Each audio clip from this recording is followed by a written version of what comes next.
سلام، خسته نباشین. خوب هستین بچه ها؟ من اومدم که آموزش این اپلیکای خوشگل نحوه دوختش رو بهتون آموزش بدم. خب شما اول از همه میاین اپلیکاتون رو از تورتون جدا میکنید به این شکل. اگه با قیچی برش بزنید خیلی خوبه، با این قیچی های کوچیک برش بزنید با اینا. بعد برای استفاده کار کردن روی لباس. خب وقتی که لباستون آماده شد، شما ابتدا طرحتون رو با خودکار حرارتی، حالا هر طرحی که مد نظرتون هست و رسم می‌کنید که من رسم کردم. ببینید جای خودکارم قشنگ مشخصه. من اومدم این طرف رو دوخت زدم قشنگ، ببینید. حالا این طرف رو که دوخت نزدم میخوام که با هم دیگه کار کنیم، بهتون آموزش بدم که چطوری دوخت کنیم. خب اول از همه طرحتون که رسم کردین، ابتدا میاین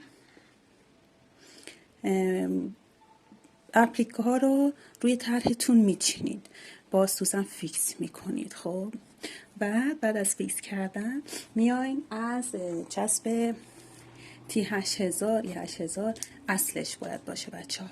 یه کوچولو نوک یه قطره شاید لازم باشه برای هر اپلیکه، به اندازه‌ای که این اپلیکه وصل بشه به لباستون که کنده نشه و شما بتونید سوزن رو در بیارین، راحت‌تر دوخت بزنید. خب بعد از اینکه دوخت با چسب فیکسش کردین، بعضی طرح‌ها رو ما با زانفیکس فیکسش میکنیم و بعد بعضی طرح‌ها مثل این طرح‌ها رو با دست دوخت میزنیم، بعضی طرح‌ها میتونیم با چرخ دوخت بزنیم. خب حالا برای دوخت این مدل، چون دامنمون آستر داره، حتی اگر آسترم نداشته باشه، برای اینکه ما کوک نگیریم به آسترمون موقع دوخت اپلیکه ها، شما میاین یه خطکش، من الان این خطکش فلزی گذاشتم بین آستر و رویه که وقتی کوک میزنم به ممکنم کوک نگیرم، با آستر زیری کوک نگیرم که بعد نشتوتن. خب حالا برای کوک گرفتن شما از سوزن‌های خیلی ظریف مخصوص جواهر دوزی هستن، باید خیلی ظریف باشن. حالا من بعضی سنگا سوراخاشون خیلی ریزن بچه ها و این سوزن من مثلا از سوراخش رد نمیشه، باید سوزنتون خیلی ظریف باشه. مثل این سوزن، ببینید چقدر ظریفه، سوزن خیلی ظریف که راحت از سوراخ‌های سنگاتون رد بشه. خب حالا بعضی جاها مثلا اپلیکامو میبینید که سنگاشون ریخته، ما میخوایم اون قسمت، این قسمت که سنگش افتاده، ما میخوایم دوختش هم بزنیم. حالا ما فیکسش کردیم، خیالمون راحته، طرحمون جابجا نمیشه، حالا میخوایم دوخت بزنیم. من تا اینجا دوخت زدم خیلی راحت از این، البته خیلی هم زمان بره، باید بگیریم به طوری که خطکش هم زیر این تر باشه که شما رو با خیال راحت وقتی کوک میگیرین پارچه‌تون هم بتونید کوک بگیرین. ببینید من از نخهای نامرئی استفاده میکنم به صورت دلا، خیلی مقاومتشون بالاست، شما میتونید از نخ معمولی هم استفاده کنید. خب حالا برای وسط این طرح هم من میخوام الان یه دونه مروارید، یه دونه کریستال دوخت بزنم.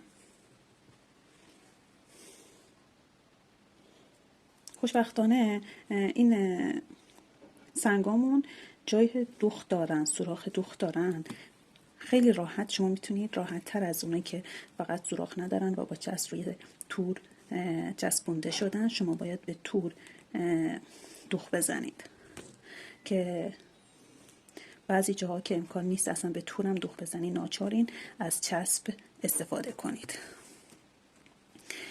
بهتون گفتم که مثلا وقتی دوخت میزنی ببینید دستتون نگه داری نخو که جمع نشه و گره نخوره، چون نخ نامرئی خاصیتش همینه، تنها چیز بدی که داره گره خوردنه.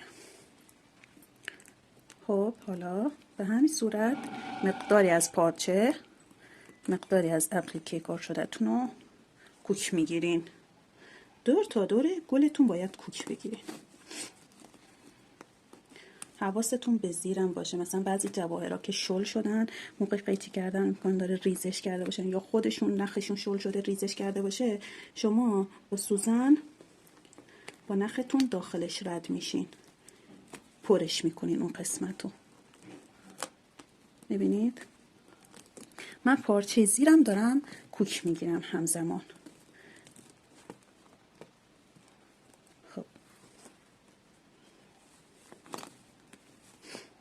به همین صورت کار زمانبری هست، خیلی زمانبر. بعد در صورتی که کارتون هم در عوض زیباتر میشه، یه کار خاص میشه.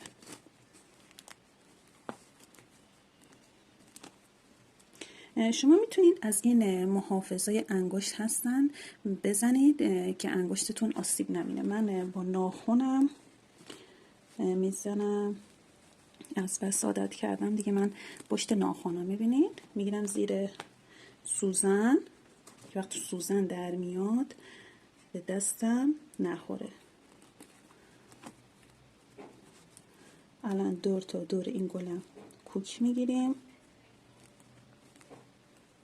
بعضی جاها که مثلا لبه هاشونو قشنگ میتونید شما لبه هاشون هم کوک میگیرید.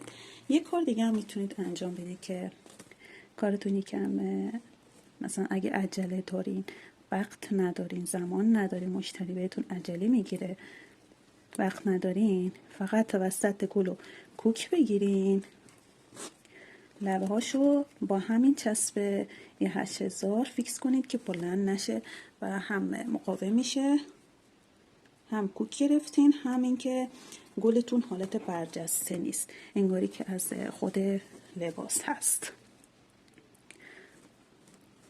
حالا مثلا اینجا الان من نخو چجوری رد کنم تا اینجا اومده. خب این قسمت پارچه است، باید یه جوری رد کنید، میزنید از زیر، از وسطش در میارین که نختون مشخص. دوباره از همون نقطه یه تار میگیرین، دوباره از یه پارچه رد میکنین، میرسین به گل بعدی. به همین صورت حالا گل بعدی رو دوخت میزنیم.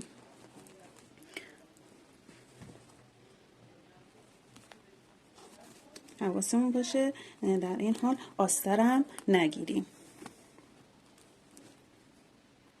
ببینید بچه ها، من اینجا رو کوک گرفتم، خودکار حرارتی هم راحت. بعد یه بخار اتو میگیرین روی کارتون، میتونید بخار اتو ملایم باشه، حرارت اتو رو مستقیم روی این قسمت ها نذارین، یه پارچه نخی بذارین، بعد اتو رو بزنید و همین تمیزی کارتون در میاد. خیلی ممنون که همراه من هستین. انشالله من وقت کنم بازم براتون آموزش خیلی مفید میذارم که بتونید استفاده کنید. تا آموزش بعدی، خداحافظ.